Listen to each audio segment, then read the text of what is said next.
Қағаз бізге барлық жерде керек екен. Сабақта да, үйде де, тазалықта да. Дұрыс айтасың, досым. Бірақ барлық қағазды бірдей қолдануға бола ма?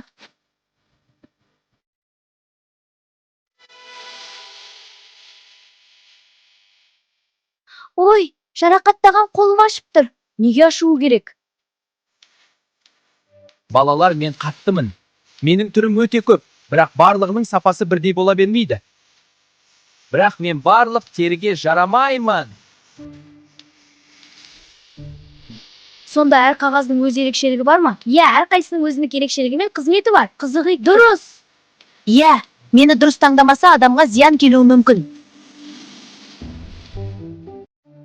Сәлем, балалар. Мен жұмсақпын, таза әрі қауіпсізбін. Ура! Мені бетке, қолға, гигиена үшін қолдануға болады. Расымен де мүлде басқа екен. Жұмсақ, жағымды. Ендеше, біз әрқашан дұрыс қағаз таңдауымыз керек екен ғой.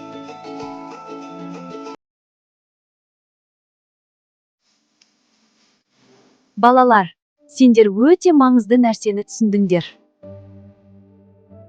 Әр заттың өз қызметі бар. Қатты қағаз тазалыққа, жұмсақ қағаз теріге арналған. Дұрыс таңдау жасау денсаулықты сақтаудың бір жолы. Иә, дұрыс. Жарайсыңдар. Біз енді қателеспейміз. Басқа балаларға да айтып жүреміз. Ойланып таңдау жаса, бұл ақылды адамның белгісі. Дұрыс таңдау денсаулық кепілі.